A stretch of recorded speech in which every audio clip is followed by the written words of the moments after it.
Students, हम discuss करेंगे important news के बारे में। First news is regarding the retail inflation के पर्सपेक्टिव से है। Ministry of static and programme implementation के द्वारा एवरी मंथ इकोनॉमी के जो डाटाज हैं उनको अपडेट किया जाता है। तो लास्ट मंथ की डाटाज अपग्रेडेशन के अंदर बताया गया कि रिटेल इन्फ्लेशन अपने लोवेस्ट सिचुएशन के अंदर है अगर हम कंपेयर करें लास्ट 5 ईयर्स के रिगार्डिंग में। बट क्या स्टूडेंट्स सभी सेक्टर्स के अंदर इन्फ्लेशन रेट है वो कंट्रोल किया गया है या लोअर सिचुएशन के अंदर वो अचीव है, वो हुआ है? तो आप देखिए कि फूड प्राइस का जो retail inflation maximum lower situation के अंदर है, बट स्टिल कुछ ऐसे एरियाज हैं जहां पे आपको हायर रेट ऑफ इन्फ्लेशन है वो देखने के लिए मिलेगा, जिसमें आप देखिए कि एडिबल ऑयल है, फ्रूट्स का जो रेट है वो भी यहाँ पे हायर है। और रूरल एंड अर्बन का अगर हम कंपैरिजन को कैरी आउट करें तो अर्बन एरियाज़ के अंदर में लिटिल बिट आपको हायर सिचुएशन है इन्फ्लेशन का देखने के लिए मिलता है। नेक्स्ट अगर हम बात करें स्टूडेंट्स, आरबीआई का जो मॉनेटरी पॉलिसी कमेटी है उनके द्वारा भी रिसेंटली आप देखिए कि रेट्स है उनको कट किया गया था, रेपो रेट के जो पॉइंट्स हैं उनको रिड्यूस किया गया मॉनेटरी पॉलिसी कमेटी के द्वारा। तो उसके थ्रू भी यहाँ पे इन्फ्लेशन रेट है उसको कंट्रोल करने के अंदर सपोर्ट है वो मिला है। आरबीआई के पर्सपेक्टिव से जब भी हम इन्फ्लेशन के बारे में रीड करते हैं तो आपको एक रेंज के बारे में ज़रूर से जानकारी होना चाहिए कि आरबीआई को मैंडेट है 4+-2 का जो कैटेगरी है उसके अंदर इन्फ्लेशन है उसको कंट्रोल रखना। आप देखिए उसी के पर्सपेक्टिव से मॉनेटरी पॉलिसी कमेटी के द्वारा डिफरेंट डिफरेंट टूल्स को उनके द्वारा यूटिलाइज है वो किया जाता है।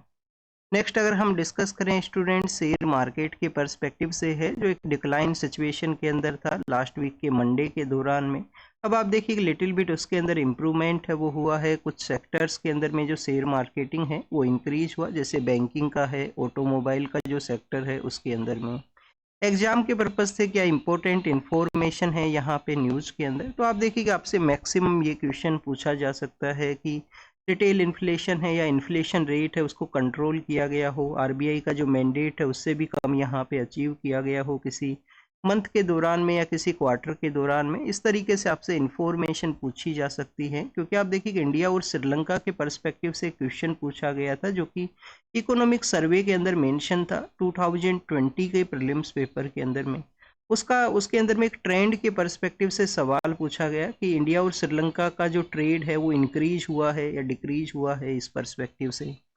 नेक्स्ट अगर हम बात करें एक न्यूज़पेपर के बारे में है तो उसी के पर्सपेक्टिव से जो पॉलिटिकल पार्टी है अपोजिशन का, उनके लीडर्स का आप देखिए कि उस न्यूज़पेपर के अंदर में प्रेजेंट समय में जो ओनरशिप है या उसके पब्लिकेशन में के अंदर उनका इन्वॉल्वमेंट है, तो उसके रिगार्डिंग में ईडी के द्वारा कुछ चार्जशीट है वो फाइल किया गया है।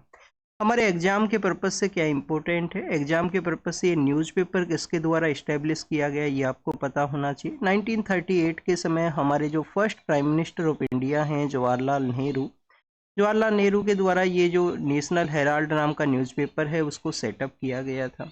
यूपीएससी आपसे क्वेश्चन किस तरीके से यहाँ पे पूछ सकता है, 2-3 आपको मैगजीन्स हैं न्यूज़पेपर्स हैं वो मेंशन कर दिए जाएंगे, आपसे सवाल पूछ लिया जाएगा कि इनमें से कौन सा जो न्यूज़पेपर है जिससे जवाहरलाल नेहरू हैं वो रिलेटेड हैं, या किसी अदर पर्सनैलिटी को मेंशन करते हुए सवाल आपसे हो सकता है। अगर हम बात करें डॉक्टर बी.आर. अम्बेडकर साहब के बारे में तो वो भी रिसेंटली मेंशन था, 14 अप्रैल को हम उनका बर्थडे सेलिब्रेट करते हैं। तो आपसे हो सकता है सवाल पूछ लिया जाए कि मूक नायक हैं, मूक नायक के अलावा नेशनल हेराल्ड हैं, हरिजन हैं, ये 3 न्यूज़पेपर में कौन सा न्यूज़पेपर है जो जिससे रिलेटेड है डॉक्टर बी.आर. अम्बेडकर। तो आप देखिए कि मूक नायक से वो रिलेटेड है, नेशनल हेराल्ड जवाहरलाल नेहरू का है, और हरिजन जो है वो एम.के. गांधी के द्वारा पब्लिश किया जाता था। नेक्स्ट अगर हम बात करें स्टूडेंट जुडिशरी के पर्सपेक्टिव से है, इलाहाबाद हाई कोर्ट के जो जज हैं उनके द्वारा एक रिमार्क किया गया, एक सेंसिटिव केस के अंदर में रिमार्क था उनका बेसिकली, तो सुप्रीम कोर्ट के द्वारा उसको स्यू मोटो कोग्निजेंस लेते हुए उस रिमार्क को उस केस के रिगार्डिंग में कुछ स्टे है वो प्रोवाइड किया गया था। अब सुप्रीम कोर्ट के द्वारा ऑब्जर्व किया गया है कि जुडिशियल इंस्टीट्यूशंस को, अब देखिए कि जस्टिस है उसी को ही यहाँ पे डन है वो नहीं करना है, justice should not be done and but seen to be done, वो यहाँ पे दिखना भी चाहिए जिस तरीके से उनको जस्टिस को कैरी आउट करना है। वैसे अगर हम बात करें स्टूडेंट जुडिशियल इंस्टीट्यूशन या लीगल पर्सपेक्टिव से, जो जस्टिस टर्म है वो हाईएस्ट, आप देखिए कि one of the highest term है जस्टिस। जस्टिस बेसिकली हम कह नहीं सकते कि उसको अचीव किया जा सकता है या नहीं। तो कोर्ट्स हैं वो बेसिकली वर्क किया करते हैं एविडेंस के बेसिस पे। कोई भी लीगल केस है उसको एविडेंस के बेसिस पे किस तरीके से कोर्ट के अंदर आर्ग्यूमेंट है उसको किया गया है लॉयर्स के द्वारा।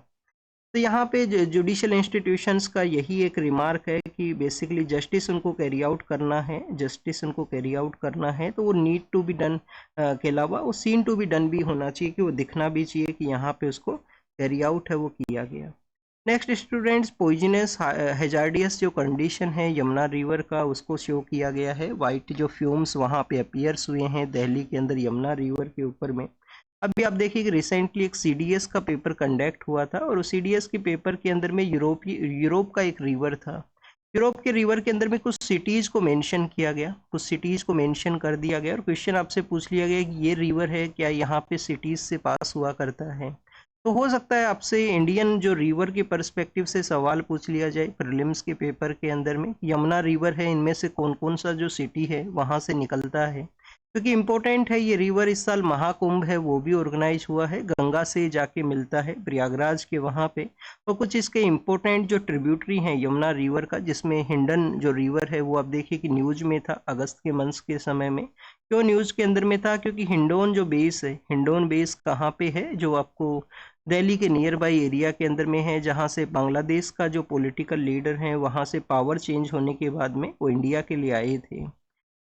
तो यमुना के बारे में अगर हम बात करें, यूपीएससी और किस तरीके से यहाँ से आपसे क्वेश्चन पूछ सकता है। 2019 का प्रीलिम्स के पेपर के अंदर में एक सवाल था, वो था ग्लेशियर्स के पर्सपेक्टिव से। तो हो सकता है आपसे ग्लेशियर के रिगार्डिंग में सवाल पूछ लिया जाए। जैसे कि आप देखें कि बंदर पूंछ नाम का जो ग्लेशियर है सदर्न स्लोप के अंदर में सिचुएटेड है, लोअर हिमालयाज के पीक के ऊपर में, वहाँ से ये रिवर है वो ओरिजिनेट करती है। तो आपको स्टूडेंट्स ग्लेशियर के बारे में पता होना चाहिए। बंदर पूंछ नाम से जो ग्लेशियर है वहाँ से ये ओरिजिनेट है वो करता है। यमुनोत्री वो जगह है, यमुनोत्री के बाद में फिर आप देखिए कि कंटिन्यूस इनका जो ट्रेवल है नॉर्दर्न पार्ट ऑफ इंडिया के अंदर इनका जो कोर्स है वो सिचुएटेड है। फिर स्टूडेंट्स प्रयागराज के पास में ये गंगा से मिलती हैं। नेक्स्ट अगर हम बात करें सेंटर स्टेट रिलेशन को किस तरीके से इम्प्रूव करना है, उसके रिगार्डिंग में तमिलनाडु गवर्नमेंट के द्वारा सुप्रीम कोर्ट के जो जज हैं उनके लीडरशिप के अंदर में कमेटी को कॉन्स्टिट्यूट किया गया है। 3 मेंबर कमेटी है, स्टेट का खुद का कमेटी है कि कैसे सेंटर स्टेट रिलेशन को उनके द्वारा इम्प्रूव है वो किया जाए। स्टूडेंट्स आप देखिए कि सेंटर स्टेट रिलेशन के बारे में हमारे पास में कौन कौन से कमीशंस हैं जिनको हम रीड करते हैं। फर्स्ट आप देखिए कि सरकारिया कमीशन है, सरकारिया कमीशन है। सरकारिया कमीशन के बाद में आप देखिए कि पुंछी कमीशन है, जिसको कि हम सेकंड एआरसी के नाम से जानते हैं, पुंछी कमीशन है। ये जो रिपोर्ट्स हैं वो तो आप एग्जाम के अंदर कोट भी करते हो, सरकारिया कमीशन है। अगर हम प्लेटफॉर्म्स के पर्सपेक्टिव से डिस्कस करें तो प्लेटफॉर्म्स के रिगार्डिंग में आप देखिए कि नीति आयोग है, नीति आयोग के द्वारा अर्लियर फेज के अंदर में जो प्लानिंग कमीशन हुआ करता था उसको रिप्लेस किया गया, नीति आयोग को इस्टेब्लिश किया गया। नीति आयोग के अलावा स्टूडेंट्स अगर हम बात करें, नेशनल डेवलपमेंट काउंसिल है बट उसका मीटिंग है वो कंडक्ट नहीं होता है, डिसकंटिन्यूअस प्रोसेस के अंदर में है प्रेजेंट समय के अंदर में। तो नीति आयोग एक प्लेटफॉर्म है, इंटर स्टेट काउंसिल है जो कि सरकारिया कमीशन के रिकमेंडेशन के बाद में एग्जिस्टेंस में आया था। तो उसके अंदर भी आप देखिए कि उसका भी जो मीटिंग्स है रेगुलर बेसिस पे कंडक्ट नहीं हुआ करती हैं, पीएम सर इसको हेड करते हैं इंटर स्टेट काउंसिल को। जोनल काउंसिल्स भी हैं जो कि आप देखिए कि डेट हमारा जो 7th कॉन्स्टिट्यूशन अमेंडमेंट एक्ट है, जो स्टेट रीऑर्गेनाइजेशन एक्ट है, उसके थ्रू जोनल काउंसिल्स को सेटअप किया गया था। जोनल काउंसिल स्टेट्स का आपस में कोऑपरेशन को कैरी आउट किया जाए सेंटर के द्वारा लीडरशिप प्रोवाइड करते हुए। जोनल काउंसिल को हेड किसके द्वारा किया जाता है? होम मिनिस्टर के द्वारा। और यहाँ पे डिस्कशन ये भी रहेगा कि जो स्टेट सब्जेक्ट हैं, 5 स्टेट सब्जेक्ट है जिनको कि कंकरेंट लिस्ट के अंदर ऐड किया गया था 42nd कॉन्स्टिट्यूशन अमेंडमेंट एक्ट के थ्रू, तो उनको क्या फिर से वापस से स्टेट के अंदर ऐड करना है या उसके रिगार्डिंग में डिस्कशन है, उसको भी कैरी आउट है वो किया जाएगा इस कमेटी के द्वारा। राजा मन्नार कमेटी के बारे में भी मेंशन है, जो सेंटर स्टेट रिलेशन के पर्सपेक्टिव से हम रीड करते हैं पॉलिटी का बुक के अंदर राजा मन्नार कमेटी है उसके बारे में मेंशन भी किया गया है। नेक्स्ट आप देखिए कि आईएमडी के द्वारा फोरकास्ट किया गया, समर से पहले उनके द्वारा उनका जो कैलकुलेशन बेसिस है उसके बेसिस पे जो फोरकास्ट किया जाता है कि हमारा जो मानसून कंडीशंस है वो अबाउ नॉर्मल रहे, वो रहेगा। तो आप देखिए ऑल ओवर हमारा जो कम्प्लीटली टेरिटरी ऑफ इंडिया है उसके पर्सपेक्टिव से ये इनका टोटल कैलकुलेशन है। इससे पहले आप देखिए कि एक प्राइवेट जो एजेंसी है जो इस यहाँ पे फोरकास्ट के ही रिगार्डिंग में उनके द्वारा बताया गया था कि मानसून का जो कंडीशन है वो लिटिल बिट कम है, वो रह सकता है। आईएमडी के बारे में आपको बेसिक इन्फॉर्मेशन ये होना चाहिए, कॉलोनियल एरा के समय इस इंस्टीट्यूशन को सेटअप कर दिया गया था। अभी इसके 150 ईयर्स हैं वो भी कंप्लीट हुए हैं आईएमडी के। और हमारी गवर्नमेंट के द्वारा वेदर फोरकास्टिंग के रिगार्डिंग में जो मौसम प्रोजेक्ट है उसको मिशन मौसम है उसको लॉन्च किया गया था रिसेंटली, जिससे कि हमारा वेदर फोरकास्टिंग है जो डिफरेंट अपडेट्स हैं वो इम्प्रूव हो सकें। किस मिनिस्ट्री के अंडर में आती है स्टूडेंट्स ये जो आईएमडी नाम का जो ऑर्गेनाइजेशन है? Ministry of earth science, ministry of earth science के अंडर में है। बताया गया है इनके द्वारा अबाउट नॉर्मल कुछ ऐसे भी लोकेशंस हैं जहां पे इनके जो रडार्स हैं वो डिटेक्ट नहीं कर पाते हैं। आप देखिए कि इंटीरियर ऑफ द पार्ट के अंदर में कुछ एरियाज का सिचुएशन होना, वहाँ का लोकल कंडीशन का रोल प्ले करना। हमारे यहाँ पे जो मानसून है जिसको कि हम south west monsoon, majorly south west monsoon को हम यहाँ पे रीड किया करते हैं। वैसे बेसिकली एक और मानसून कंडीशन हुआ करती है जो कोरामंडल कोस्ट का एरिया है, जो तमिलनाडु है, पुडुचेरी का एरिया है, वहाँ पे बारिश रिसीव होता है अक्टूबर नवंबर के मंथ के समय में, जिसको कि हम नॉर्थ ईस्ट मानसून के नाम से जानते हैं। जब मानसून विंड्स वापस से आती हैं, जो मेजरली विंड्स आप देखेंगे यहाँ से जाती हैं, जब वो वापस रिटर्न करती हैं अक्टूबर नवंबर के समय में, अक्टूबर नवंबर के समय में बे ऑफ बंगाल से वो मॉइस्चर को गेन करती हैं। और मॉइस्चर को गेन करने के बाद में ये जो एरिया है, इस एरिया के अंदर में बारिश रिसीव होता है उस दौरान में, जिसको कि रिट्रेटिंग मानसून के नाम से जाना करते हैं। मानसून के अंदर में आप देखिए कि हमारा वेस्टर्न पार्ट है, जो वेस्टर्न घाट ऑफ एरिया है, वो मेजरली बारिश से वो रिसीव करता है। अराकन हिल्स का भी एक मेन रोल है जो कि म्यांमार के अंदर सिचुएटेड है हमारे मानसून विंड्स को डिफ्लेक्शन के रिगार्डिंग में। और आपको पता होना चाहिए अरावली इनके पैरेलल के अंदर में सिचुएटेड होने की वजह से ये राजस्थान का जो एरिया है वो काफ़ी कम बारिश रिसीव करता है। नेक्स्ट अगर हम बात करें स्टूडेंट्स, स्टेट गवर्नमेंट का एक स्कीम है, वुमेन्स को जो कुछ एम्पावरमेंट है वो किया जाता है उस स्कीम के थ्रू, लाडली बहन बेनिफिशरीज जो हैं, तो उसके रिगार्डिंग में न्यूज़ को मेंशन किया गया है। एग्जाम के पर्पज से क्या इंपॉर्टेंट है? एग्जाम में आपसे सवाल पूछा जा सकता है, फर्स्ट ऑफ ऑल लाडली बहन जो स्कीम है वो किस स्टेट से रिलेटेड है? तो महाराष्ट्र से रिलेटेड है। वुमेन्स को जो फाइनेंशियली सपोर्ट है वो इसके अंदर प्रोवाइड किया जाता है। नेक्स्ट आप देखिए कि हो सकता है आपसे मेंस के अंदर में सवाल पूछ लिया जाए, यहाँ से एक क्वेश्चन है वो फ्रेम हो सकता है कि मैक्सिमम स्टेट इलेक्शंस के अंदर में वुमेन वोटर्स को जो टारगेट रखते हुए पॉलिटिकल पार्टीज़ के द्वारा उनको फाइनेंशियली सपोर्ट प्रोवाइड करने का कोशिश किया गया। क्या यहाँ पे इलेक्शन के अंदर में जो जो फाइनेंशियली सपोर्ट के बारे में जो पॉलिटिकल पार्टीज अनाउंस करती हैं कि उनका गवर्नमेंट अगर फॉर्म होगा तो इस तरीके से फाइनेंशियल सपोर्ट प्रोवाइड किया जाएगा, ये हमारे फ्री एंड फेयर इलेक्शन का जो मैंडेट है, फ्री एंड फेयर इलेक्शन जो हमारे कंडक्ट होने चाहिए, उसके रिगार्डिंग में आप देखिए कि क्या उसको उसके कम्प्लीटली अपोजिट नहीं है, उस फ्रेज के कम्प्लीटली अपोजिट नहीं है।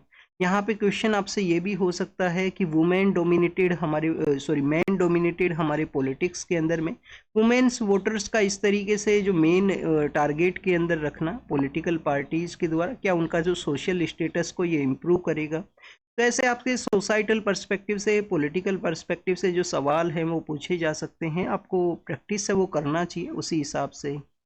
नेक्स्ट अगर हम बात करें स्टूडेंट्स, हमारे जो जस्टिस मदन लोकूर जो सर हैं उनके द्वारा एक जो डिस्कशन है वो किया गया है कि एक्स्ट्राडिशन है वो इंडियन अथॉरिटीज़ कैरी आउट करती हैं, बट एक्स्ट्राडिशन का सिचुएशन इम्प्रूव होगा जब ही हमारे यहाँ पे प्रिजन एरियाज़ का जो केयरिंग है वो किया जाएगा। यूपीएससी ने प्रिजन के बारे में प्रीलिम्स के पेपर के अंदर में, मेंस के पेपर के अंदर भी क्वेश्चंस हैं वो पूछे हैं। तो आप देखिए कि प्रिजन्स का जो डाटाज हैं उनको तो आप काफ़ी जगह यूज कर सकते हो। First of all students, statement के बारे में अगर हम डिस्कस करें तो एक्स्ट्राडिशन है वो टफ रहेगा जब तक कि हमारे यहाँ पे प्रिजन का कंडीशंस इम्प्रूव ना हो। प्रिजन का कंडीशंस कैसा है? प्रिजन का कंडीशन आप देखिए कि prison first of all state subject है, फर्स्ट ऑफ ऑल स्टेट का ये सब्जेक्ट है, स्टेट लिस्ट के अंदर में आता है। तो एवरी स्टेट के अंदर में प्रिजन का जो कंडीशन है वो डिफरेंट हुआ करता है। सेकंड, आप अगर हम बात करें स्टूडेंट, डिफरेंट कंडीशन है but ministry of home affairs के द्वारा एक मैनुअल है उसको प्रोवाइड किया जाता है, जो कि एक यूनिफॉर्मिटी प्रोवाइड करने के पर्सपेक्टिव से कि हमारे प्रिजन्स हैं उनको उस तरीके से डेवलप किया जा सके। नेक्स्ट, अगर हम बात करें स्टूडेंट, जो प्रिजन एरियाज हैं वो एक नेक्सस का रोल प्ले करने लगे हैं प्रेजेंट समय के अंदर में। नेक्सस किस तरीके से क्रिमिनल पर्सनस अपना जो प्लेस है उसको सिक्योर करते हैं प्रिजन के अंदर में, और वहीं से ही अपना गैंग को ऑपरेट करना हो, अपना जो भी वहाँ पे आप देखिए कि इलीगल जो वर्क्स है उनको वो कैरी आउट है वो करते हैं। तो प्रिजन का जो ये नेक्सस है इसको किस तरीके से किस तरीके से रिमूव किया जाए, तो प्रिजन्स को आप देखिए कि इम्प्रूव करने का ज़रूरत है। मैक्सिमम हमारे जो पर्सनस हैं वो अंडर ट्रायल हैं, उनके केसेज हैं वो नहीं अभी एग्जिस्टेंस में आए हैं, ना उनका कोई सुनवाई है। तो ये काफ़ी सारी कंडीशंस हैं, हेल्दी कंडीशंस नहीं हैं, हाइजीनिक कंडीशंस हैं वो नहीं हैं, तो ये आप देखिए कि प्रिजन का प्रॉब्लम है। नेक्स्ट, अगर हम बात करें प्रिजन्स के अंदर में हमारे यहाँ पे टॉर्चर का जो कन्वेंशन है वो भी इंडिया के द्वारा नहीं रेटिफाई किया गया है, तो इसी वजह से एक्स्ट्राडिशन है वो कंट्रीज के द्वारा डिनाई है वो किया जाता है। कुछ कंट्रीज अलाउ करते हैं किसी पॉलिटिकल कंडीशन के अंदर में या डिफरेंट वहाँ का जो सिचुएशन है उसके रिगार्डिंग में। नेक्स्ट, अगर हम बात करें जस्टिस लोक्यूर सर के द्वारा एक रिपोर्ट है उसको भी पब्लिश किया गया, इंडिया जस्टिस रिपोर्ट है 2025 का, इंडिया जस्टिस रिपोर्ट है 2025 का। इंडिया जस्टिस रिपोर्ट के अंदर में आप देखिए कि ये बेसिकली जो रिपोर्ट है वो पब्लिश किसके द्वारा किया जाता है, टाटा ग्रुप के द्वारा, और अदर जो कोऑपरेटिव ऑर्गेनाइजेशंस हैं उनके द्वारा इस रिपोर्ट को पब्लिश किया जाता है। रिपोर्ट के अंदर में 4 ऐसे एरियाज हैं जिसके ऊपर कम्प्लीटली जो डिस्कशन है वो हुआ करता है। जैसे एक देखिए कि पुलिस का एरिया है कि पुलिस का किस तरीके से रोल हमें इम्प्रूव करने का ज़रूरत है। फिर सेकंड स्टूडेंट, जुडिशरी का एरिया है, जो टू मच पेंडेंसी है, ओवर क्राउडेड जो प्रिजन्स है उसके अंदर भी आप देखिए कि जुडिशरी का रोल है। काफ़ी सारे ऐसे लोग हैं जो अंडर ट्रायल सिचुएशन के अंदर में हैं, तो जुडिशरी का यहाँ पे एग्जामिन किया जाता है। प्रिजन है और लीगल एड है, जो आर्टिकल 39A है जिसके through free legal aid and advice का जो बात किया जाता है, तो लीगल एड के बारे में भी यहाँ पे है।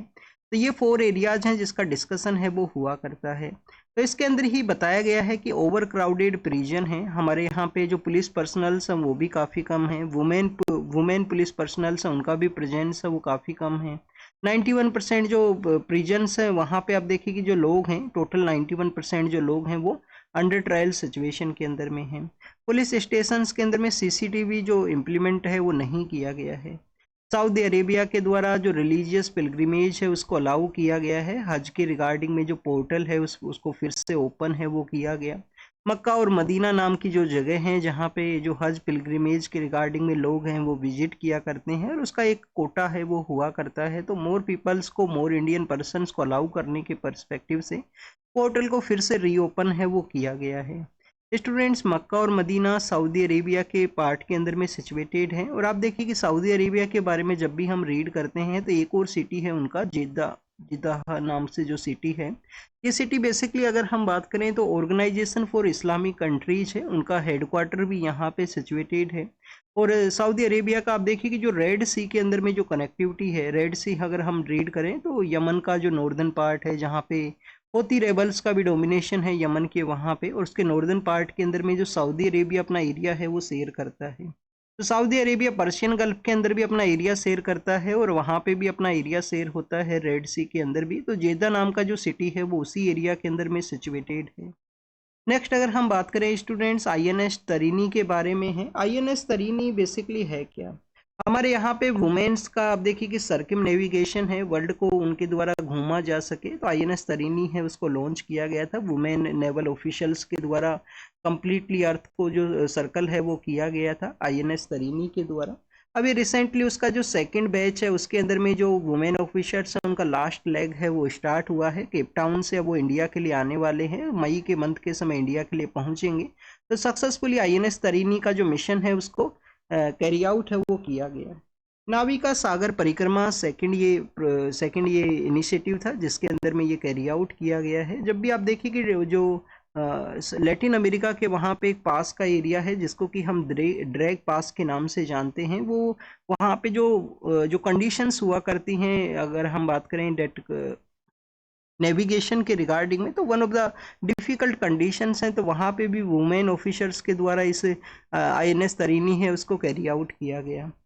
कोर्ट के द्वारा एक यहाँ पे पेरेंट्स को बताया गया है कि आपको लिटिल बिट अवेयर रहने का ज़रूरत है चाइल्ड ट्रैफिकिंग के पर्सपेक्टिव से। ये कोर्ट के द्वारा मेंशन है वो किया गया जुडिशियल इंस्टीट्यूशंस के द्वारा। तो स्टूडेंट्स आप देखिए कि समय के साथ में इस तरीके से अवेयरनेस का ज़रूरत भी है। जब भी आप हिंदी का जो न्यूज़पेपर है, हिंदी लैंग्वेज का लोकल न्यूज़पेपर को रीड करोगे, या आप देखिए कि Hindustan times and times of India को आप रीड करोगे, तो उसके अंदर में एवरी डे बेसिस पे पुलिस पर्सनल्स के द्वारा या रिलेटिव पर्सन्स के द्वारा जो एडवर्टाइजमेंट है वो पब्लिश हुआ करते हैं। उसके अंदर वो बताते हैं कि उनका कोई फैमिली मेम्बर है वो मिसिंग है। तो इस तरीके से जो चाइल्ड ट्रैफिकिंग है उसके इंसिडेंट्स हैं वो आपको देखने के लिए मिलेंगे, जो कि आपको the Hindu and Indian express के अंदर में काफ़ी कम इस तरीके की न्यूज़ रिपोर्टिंग है वो हुआ करती है। बेसिकली न्यूज़ रिपोर्टिंग भी नहीं है, वो लोकल वहाँ पे मेंशन किया गया उनके द्वारा कि उनका जो पर्सन है वो मिसिंग है। चाइल्ड ट्रैफिकिंग आप देखिए कि काफ़ी बार चिल्ड्रंस को ट्रैफिकिंग के अंदर में जो चाइल्ड लेबर एक्टिविटी है उसके अंदर इंगेज करने के पर्सपेक्टिव से इस तरीके से लोगों को ट्रैफिक है वो किया जाता है। कुछ ऐसी भी इंडस्ट्रीज़ है जहाँ पे चाइल्ड लेबर को ही यूटिलाइज किया जाएगा, जैसे कि जब भी हम फायर क्रैकर इंडस्ट्री के बारे में रीड करते हैं, जो इंडियन लोकल सिगरेट है, बीड़ी का मेकिंग जो तेंदू पत्ते से बनती है, तो उसके अंदर भी चिल्ड्रंस का काफ़ी इंगेजमेंट है वो किया जाता है। तो ये अवेयरनेस के बारे में था। फिर आप देखिए कि IITs NITs का जो प्लेसमेंट डाटाज हैं वो बताए गए हैं कि लिटिल बिट जॉब मार्केट के अंदर में स्टैग्नेशन का सिचुएशन है। तो प्लेसमेंट के अंदर में काफ़ी बार ये न्यूज़ आने लगी हैं पिछले कुछ समय से कि IITs के अंदर में प्लेसमेंट रेट है वो डिक्लाइन हुआ है। NITs के अंदर में स्टूडेंट्स हमारे जो पॉलिटिकल लीडर्स हैं उनके द्वारा इंडिपेंडेंस के बाद में आप देखिए कि वन ऑफ द इम्पोर्टेंट जो टेक्निकल इंस्टीट्यूशंस हैं उनको सेटअप किया गया था, जिसमें इनिशियली फेज के अंदर IITs हैं जो कि फॉरेन पावर्स, फॉरेन जो कंट्रीज हैं उनके सपोर्ट के थ्रू सेटअप होती हैं। फिर NITs आप देखिए कि एवरी स्टेट के अंदर में एक NIT का इस्टेब्लिशमेंट है। इवन यूनियन टेरिटरीज के अंदर भी NIT है उसको इस्टेब्लिश किया गया था। अब वहाँ पे जो प्लेसमेंट डाटाज के जो जॉब स्टैग्नेशन के बारे में मेंशन है वो किया गया है। एग्जाम के पर्पज से ज़्यादा कुछ इंपॉर्टेंट नहीं है। इस न्यूज़ को आप आंसर के अंदर भी नहीं कोट कर सकते हो। कोई इस तरीके से कोई क्वेश्चन पूछा जाए तो मैक्सिमम आप इसको यूज़ कर सकते हो कि प्लेसमेंट डेट जॉब मार्केट का स्टैग्नेशन है प्रेजेंट समय के अंदर में, अनएम्प्लॉयमेंट को जो डील करने का ज़रूरत है गवर्नमेंट को। नेक्स्ट अगर हम बात करें स्टूडेंट्स चिल्ड्रंस का जो बर्थ एंड डेथ है उसके रजिस्ट्रेशन के बारे में है, तो आप देखिए कि ये जो न्यूज़ है वो हम काफ़ी बार रीड करते हैं। इससे पहले भी जो हमारा रजिस्ट्रार जनरल ऑफ इंडिया है उनके द्वारा कंसर्न किया गया था, रजिस्ट्रार जनरल ऑफ इंडिया के द्वारा, कि जो सिविल रजिस्ट्रेशन सिस्टम है उसके अंदर में डिले वे के अंदर में अपग्रेड करना प्राइवेट जो हॉस्पिटल्स हैं उनके द्वारा, तो एक कंसर्न को वो रेज करता है। हमारे यहाँ पे 1969 के समय से ही कंटिन्यूस रेगुलेट किया जाता है और लास्ट 2-3 ईयर से आप देखिए कि डिजिटल रजिस्ट्रेशन हुआ करता है। डिजिटल रजिस्ट्रेशन के बेसिस पे यहाँ पे जो पॉपुलेशन रेट है, जो पॉपुलेशन का ग्रोथ रेट है उसको एग्जामिन है वो किया जाता है हमारे जो पॉलिसी मेकर्स हैं उनके द्वारा। तो बर्थ एंड डेथ का प्रॉपरली रजिस्ट्रेशन के बारे में था, जो उसके अंदर में डिले प्रोसेस है उसको रिजोल्व है वो किया जाए। आशा वर्कर्स के द्वारा प्रोटेस्ट किया गया है केरल के अंदर में। आशा वर्कर्स के बारे में हम काफ़ी बार रीड कर चुके हैं, इनका इम्पोर्टेंट रोल भी हम काफ़ी बार रीड कर चुके हैं। 2005 के समय सेंट्रल गवर्नमेंट के द्वारा नेशनल रूरल हेल्थ मिशन है, नेशनल रूरल हेल्थ मिशन है उसको लॉन्च किया गया और उसी नेशनल रूरल हेल्थ मिशन के अंदर में वॉलंटरी बेसिस पे यहाँ पे वुमेन एक्टिविस्ट को रिक्रूट है वो किया गया। हमारा गवर्नमेंट का टारगेट क्या था? गवर्नमेंट मीन्स कोई पॉलिटिकल पार्टी नहीं है। ओवरऑल आप देखिए कि कंट्री का जो गवर्नमेंट है उसका क्या टारगेट था कि जो इंस्टीट्यूशनल वे के अंदर में जो यहाँ पे प्रेगनेंसी का जो डिलीवरी है उसको कैरी आउट किया जा सके, इंस्टीट्यूशनल डिलीवरी है उनको यहाँ पे इंक्रीज किया जाए।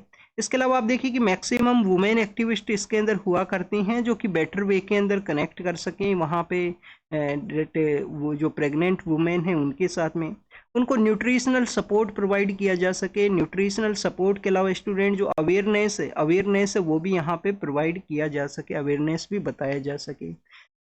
अगर हम बात करें जो वॉलंटरी पर्सन है, जो आशा एक्टिविस्ट है, उनको क्या यहाँ पे सपोर्ट रहेगा, उनके द्वारा ये वर्क को क्यों कैरी आउट किया जाएगा। तो स्टूडेंट्स जितने उनके पास में केसेज होते हैं, जिस तरीके से वो इंस्टीट्यूशनल डिलीवरी के लिए लेके जाएंगे किसी पर्सन को, कि आप देखिए कि उनके द्वारा किसी को न्यूट्रिशनल सपोर्ट अवेयरनेस का जो कार्ड है या जो भी रिपोर्ट्स उनके द्वारा दिया गया है every ninth day of every month का जो है, जिसपे कि उनको मेडिकल सपोर्ट भी होता है। तो आप देखिए कि उनको यहाँ पे इंसेंटिवाइज किया जाता है इन केसेज के बेसिस के ऊपर में। अब आशा वर्कर्स का डिमांड यही है कि वॉलंटरी बेसिस पे उनको यहाँ पे ऐड किया गया था, बट उनको जो उनका पेमेंट है उसको इंक्रीज किया जाए। सेंटर के द्वारा भी उनको पेमेंट किया जाता है, स्टेट के द्वारा भी पेमेंट किया जाता है, बट प्रेजेंट समय में जो पे है वो काफ़ी कम है। उसी के रिगार्डिंग में उनका यहाँ पे प्रोटेस्ट है केरल के अंदर में। केरल के वहाँ पे गवर्नमेंट के द्वारा कहा गया कि वन ऑफ द हाईएस्ट उनके द्वारा पे किया गया है आशा वर्कर्स को। तो ये ऑल ओवर इंडिया के अंदर में इस तरीके का प्रोटेस्ट है वो आपको देखने के लिए मिलता है।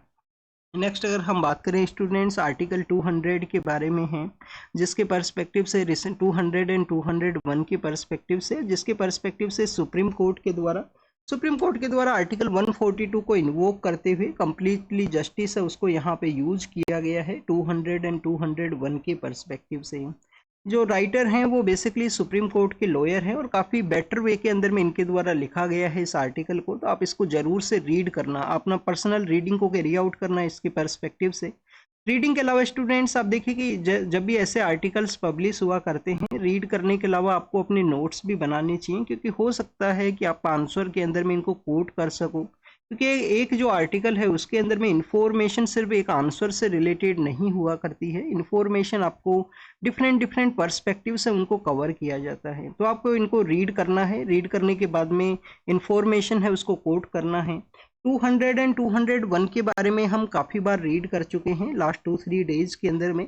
State of Tamil Nadu versus governor of Tamil Nadu का वो केस है जिसके अंदर हिस्टोरिकल जो जजमेंट है उसको डिलीवर किया गया, हिस्टोरिकल जजमेंट को डिलीवर किया गया। बट आप देखिए कि उसके अंदर भी कुछ कंसर्न्स हैं। कंसर्न्स ये हैं कि लॉ का पास होना बताया गया है, कंट्री के अंदर में लॉ पास होगा एक लिमिटेड टाइम फ्रेमवर्क के अंदर में।